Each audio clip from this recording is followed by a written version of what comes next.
جام واغز د مور خواله لاړم چې ورلم نو مور مې اوده شوي زه ولاړ جام مې نیولی سهار چې مې د مور سترګې وغړېدې کولو شو ما ته وی څه کوې ما مورې تا د اوبو غږ کړی د مور او پلار باندې د سړي د جنت او د جهنم فیصله موقوف ده چې د دې په رضا کې جنت دی د دې په نافرمانۍ کې جهنم دی یو صحابي راغی نبی کریم صلی الله علیه وسلم نه یې تپوس کو وی زه جهاد ته ځم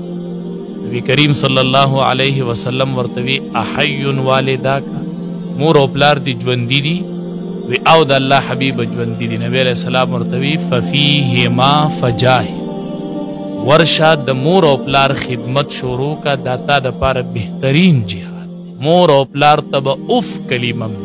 اف مطلب هغه کلمه چې په هغې مور او پلار ناراضه کیږي یا په هغې ته صدمه رسي نو قرآن د هغې کلمې نه موږ منع کړي یو چې د مور او پلار مخکې به داسې کلمه نه وایي مور او پلار سره خبرې کوئ داسې خبرې به کوئ لکه څنګه چې یو نوکر او د هغه یو مالک چې هغه مالک سخت مزاجه مالک او دا نوکر د خپل مالک سره خبرې کوي چې دی په کومه طریقه خبرې کوي نو داسې به تاسو د مور او پلار سره د مور د دعا په شان پالوان څیز لا موږ دنیا کې نه دی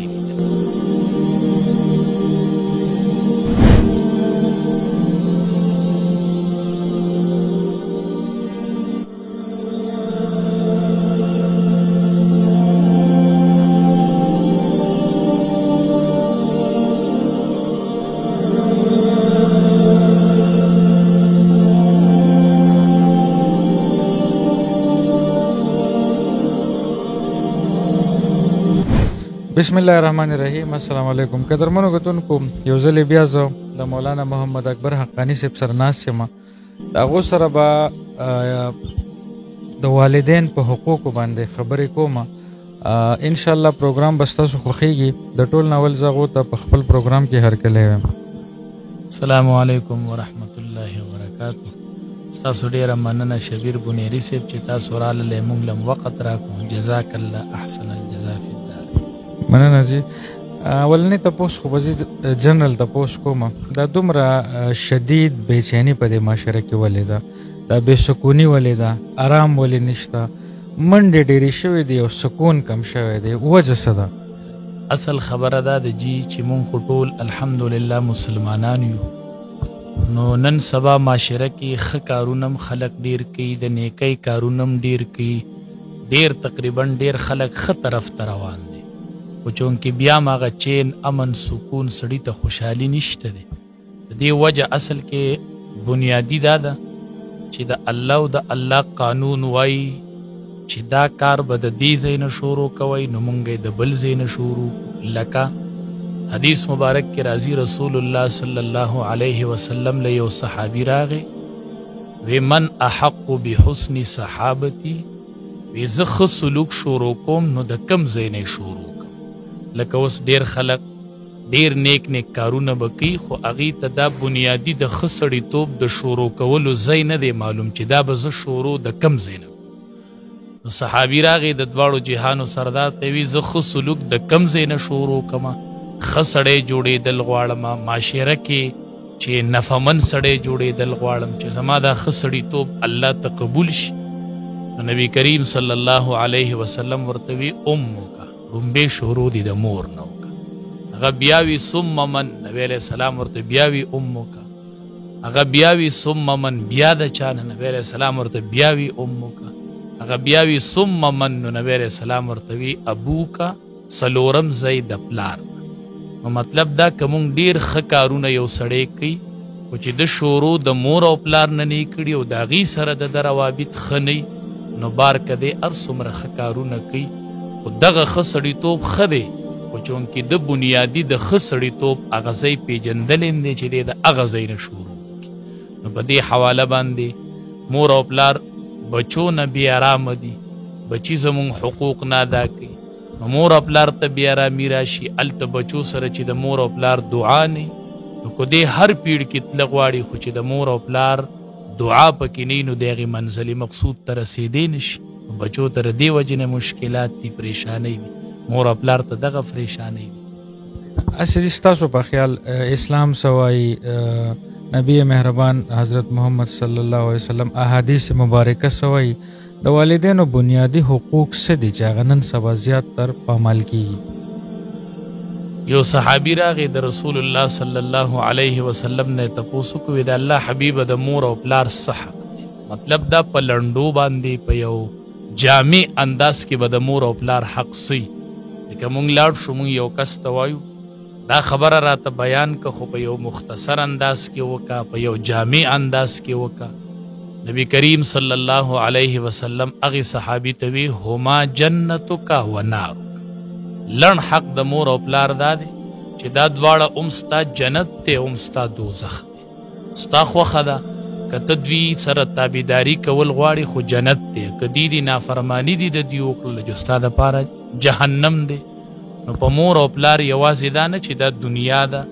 مور او پلار د هغې جان په اعتبار سره به یا د سړي دپاره جهنم جوړیږي یا به د سړي دپاره جنت جوړیږي. دا بنیادی خبره ده چې د مور او پلار باندې د سړي د جنت او د جهنم فیصله موقوف ده چې د دې په رضا کې جنت دی، د دې په نافرمانۍ کې جهنم دی. لکه یو صحابي راغی، علما وایي چې کله جهاد فرض عین نه یو صحابي راغی نبی کریم صلی الله علیه وسلم نه تپوس کو وی زه جهاد لزم. نبی کریم صلی الله علیه وسلم ورته وی احی والداک، مور او پلار دی ژوندي دي؟ وی او د الله حبیب ژوندي دي. نبی علیہ السلام ورته وی ففیهما فجاهد، ورشه د مور او پلار خدمت شروع کا، دا تا دپاره بهترین جهاد د مور او پلار سره ښه سلوک. نو چونکې مونږ له د مور او پلار سره ښه سلوک پکار دی. قرآن کریم کې رب العالمین فرمایي ولا تقل لهما اف، مور او پلار ته به اف کلمه نه وایي. اف مطلب هر هغه کلمه چې په هغې مور او پلار ناراضه کیږي یا پې هغې ته صدمه رسي، نو قرآن د هغې کلمې نه مونږ منع کړي یو چې د مور او پلار مخکې به داسې کلمه نه وایي. سعید ابن مسیب رحمت الله علیه یو لوی تابعي تیر شوي، هغه د ټول امت ته یو پیغام ورکوي، وي تاسو به د مور او پلار سره خبرې څنګه کوئ؟ هغه وایي چې د مور او پلار سره خبرې کوئ داسې خبرې به کوئ لکه څنګه چې یو نوکر او د هغه یو مالک چې هغه مالک سخت مزاجه مالک او دا نوکر د خپل مالک سره خبرې کوي چې دی په کومه طریقه خبرې کوي، نو داسې به تاسو د مور او پلار سره کوئ. لکه څنګه چې نن سبا نوکر د یو غټ افسر سره خبرې کوي، نو داسې بچو له د مور او پلار سره خبرې پکار. لکه حدیث مبارک کې راځي او صحابي وایي جعرانه یو مقام کې رسول الله مبارک غوښه تقسیمو. دې دوران کې یو زنانه را دنده شوله، نبی کریم صلی الله علیه وسلم زر خپل صادر خور کو، هغې ته یې په دې باندې کېنه. چې هغه زنانه فارغه شوله نو صحابي تپوس کې وي ما معلومات وکړو چې دا زنانه څوک وه چې امام الانبیا دې ته خپل صادر خور کو، د دې دومره قدر او احترام. وی صحابه راته ووي چې دا هغه ښځه وه چې امام الانبیا له دې پی ورکړی، یعنې دی رضاعي مور وه چې حلیمه نوم یې و، ځکه ورته امام الانبیا صادر خو. نن پلار مور بچی نه پیسې نه غواړي، د بچی په مال باندې حمله کول نه غواړي، خو مور او پلار بچی ته وایي بچیا نن زما د عزت یو سوال دی، زه په تا اوچتېږم، زه ستا په عزت په معاشره کې درنېږم. نن مور او پلار د الواد نه یو رکوټې سوال هغه د خپل عزت کې چې ما له خپل عزت راکړه، زه په عزت خوشحالېږم. لکه مونږ یو ځای ته پروګرام لیدلی و، یو مولي صاحب ما نه مخکې تقریر کوي، یو مور راله جړلې وی ما له راله وی ما ورته چې ته ولې جاړې وی چې نن مې د بچي نه ډېره ګیلمنه شو. وی ما چې څه وجه وه؟ وی چې بچی مې د بازار نه راغی نو ډېرې غوټې وي ورسره، یوې غوټې ته ما لاس کو، هغې لاس کې وه، هغې بچی لږ بېتبې شو چې دې ته مه لاس کوه. وی ما څه ونه وي چې بچی مې کټ کې کېناستو، نو ما وی چې زه دې وختي ستړی وم، اوس په دې دمه شوی چې ما هغې غوټې ته لاس کو. ما ته وی چې ما درته وختي نه ویلي چې دې غوټې ته مه لاس کوه. ما یې صحیح ده نه لاس کو. چې لږ ټیم وشو نو هغې بچي زما هغه غوټه واغستل، هغه تیله یې خپلې کمرې ته یې دنده ووړل. چې زه لاړم مور یې وی چې ما تماشه وکړل، نو هغې کې کباب پراته وو، زما بچي او زما د بچي ټبر هغه کباب خوړل. نو هغې مور جړل نو ما ورته چې مورې ته ولې جاړې کباب په دله زر ډېر شیران وړم هغې مور راته یوه خبره وکړله چې زما نه ځمکه وتښتېدله د هغې خبرې سره مور ما ته وایي مولي صاحب کباب نه غواړم خو زه د خپل بچي نه قدر غواړم نن یې زما ډېره بېعزتي وکړه زه د خپله بېعزتي راته یادېږي او په دې خپله بېعزتۍ جاړم او دا د نبي علیه صلات وسلام حدیث هم دی چې د اخرې زمانې یوه نښه دا ده چې دا انت لیدل امت ربتها وینځه به د مالکې ځای ته وخیږي او مالکه به د وینځې ځای ته راکوزه شي مطلب دا مور او پلار نافرمانی به شروع شي دوست په خلک اخلي او د پلار خبره به نه وایي نن چونکې دغه حال دی د والدینو لکه مونږ تاسو امام اعظم ابو حنیفه رحمت الله علیه چونکې زمونږ د مذهب امام دی هر سړی په سرو چشم تسلیمۍ نن فقه حنفي په ټوله دنیا کې خوره ده څومره لوی امام دی هغه باره کې راځي وي د هغه په وخت کې یو دوه لوی علما د ده مور ته چې به مسله پیښه شوله د امام اعظم ابو حنیفه رحمت الله علیه ده به د امام صاحب ته به د مور وی وخره وباسه او ما پې کښېنوه پلانکي عالم لازم چې زه ترې د مسلې تپوس په هغې باندې اعتماد ودی چونکې بچی و نو ور څومره لوی عالم شي خو د هغې خو بچی و امام اعظم ابو حنیفه رحمت الله علیه باره کې راځي وي هغه به وخ راویستو او دا مور به یې پې کښېنول چې هلته به لاړ هغې عالم ته به یې ور وټکو هغه عالم چې به راووت وی به حضرت زما مور راغلې ستاسو نه د مسلې تپوس کوي نو ډېر کرته به داسې وشول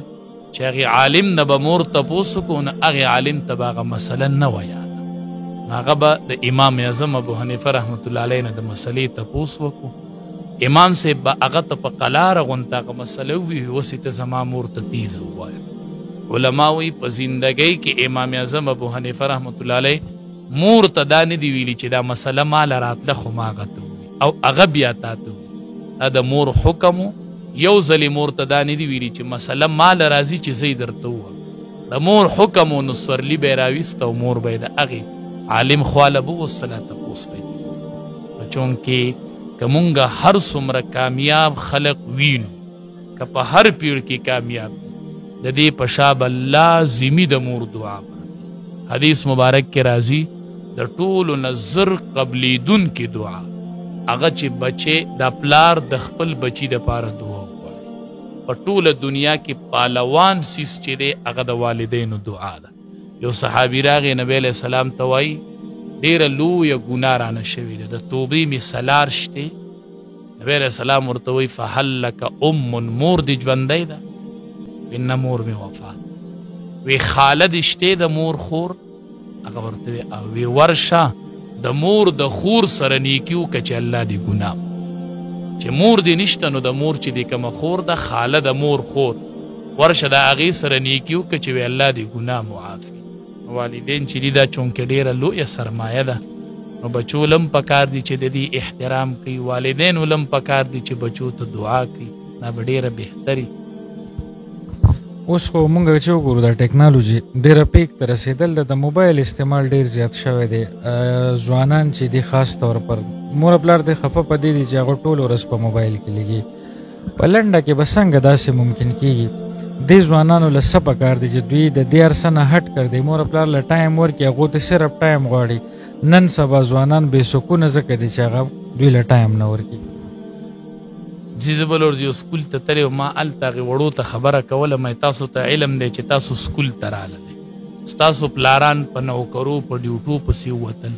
کور کې دا مور د چاردیوالۍ دننه ناسته ده بار ته دا نه وځي دا په تمه ده چې زما بچی به د سکول او د مدرسې نه راشي نو زما سره به خبرې وکړي نو مور هم د دې بچي په تمه ده او د دې خاوند په تمه ده چې دی به راشي زه به ده سره خبرې وکړم ما دا میندې ستاسو د خبرو په تمه دي دا ستاسو قیمتي خبرې غواړي نو تاسو چې راشئ نه د مور تپوس دی نه د مور سره ناسته ده بنیادي خبره داره چې تاسو اول را دنده کېدلی تاسو ویلی چې السلام علیکم ورحمت الله مور جواب درکولی بیا مې هغې وړو ته مې تاسو خو ماشومان یې خو زه درته په لنډو یوه وړه خونه کوم دې ماشومانو ته دې کچو کچو ماشومانو ته مې چې کله درته مور غږ وکړي مثال ستا نوم دی زبیر نو چې مور غږ وکړي چې زبیره ته ورته وایې چې جی امی جی جی امی جی. بس دا مور ستاسو د خبرو په تمه ده چې ما سره بچی خوږې خوږې خبرې وکړي، نو دا مور به دې بچي ته دعا وکړي. لکه یو عالم باره کې راځي، هغه لیکلي وي زه د 10 کالو شومه چې ما الحمدلله نشوه ویلی، دا ژبه مې من ختله، الحمدلله مې په ژبه نشو راتلی. ما خپل استاز ته ووي، هغې استاز مې راته وی چې ورشه مور ته دې ووایي چې دعا درته وکړي. معلومیږي دا چې د مور د دعا په شان دعا د 100 علماو دعا او د یوې مور دعا دا دومره فالوانه دعا. هغه عالم وایي چې ما ته مور دعا وکړله، د هغې ورځې نه پس د هغې عالم نه دومره لوی ستر عالم الله جوړ کو چې په زرګونو شاګردان پیدا شو. امام بخاري رحمت الله علیه چې قرآن پسې لویه مرتبه د بخاري ده، دې مادرزاد ړون پیدا و، مور نه دی ړون پیدا و. مور به یې دعاګانې کولې حقه دعای د مور قبوله شوله. الله د سترګو نظر هم ورکو، الله تی د بخاري په شان د دین خدمت واغستې، داسې لویه ذخیره یې د احادیثو راجمع کړه. نو پکار ده چې دا بچي د مور او پلار سره کینی. یو لویه خبره دا ده چې دې بچو مونږ بار بار دی الوات ته وایو چې کار خپل کوئ. ټیک ته چې ستا پلار مشر شوی دی، هغه به ستا په دې کار ذهن نه خلاصېږي، خو سحر چې وځئ نو پلار له زه پلاره مورې په دې طرف روانیم دعا کوه. ماښام رالمه مورې په پلان کې کار تلی و منن راورسېدم، چې بچې د کوره وځي او په شی د مور دعای. د مور د دعا په شان پالوان سیز لا مونږ دنیا کې نه دی لیدلی. زه وایم چې دا بچیم دی مور او پلار له ټیم ورکوي، دا مور او پلار ورته دعاګانې کوي. بایزید بوستامي رحمت الله علیه ډېر یو لوی عالم تېر شوی، وی دنه یو ورځ چا تپوس وکړو چې ته خو عالم هم لوی یې، خو دا ډېر ولي و. وی چې الله پتا د ولایت تا دروازې څه نه وجې نه کوله وکړي، تا څه داسې خاص عمل کړی. وی بایزید بوستامي رحمت الله علیه ورته وی چې ما ته مې مور د اوبو غږ وکړو، ما جام واغست د مور خواله لاړم، چې ورلم نو مور مې اوده شوی، زه ولاړ جام مې نیولی، سحر چې مې د مور سترګې وغړېدې کولو شوې. ما ته وی څه کوې؟ ما مورې تا د اوبو غږ کړی. وی چې حق اوبه مې مور له ورکړې، مور زما هغه شپه په ولاړه ولیدله، وی مور مې دعا وکړله او د حقې ورځې نه په ما باندې د ولایت دروازې الله کوله وکړه. نو د مور او پلار په دعا کې کامیابي، ولایت کېدل، خوشحالي، دا ټول خیرونه د والدینو په دعا کې پراته دي. جی قدرمنو کتونکو، دا مولانا محمد اکبر حقانی صاحب چې موږ ورسره د والدینو په حقوقو خبرې کولې. امید لرم پروګرام به ستاسو خوښ شوي، د هغو هم شکریه ادا کوم. انشاءالله څه وخت پس به موږ بیا داسې په یو وړه موضوع د هغو سره کینو. تر هغې ستاسو نه اجازت غواړم. د الله په امان.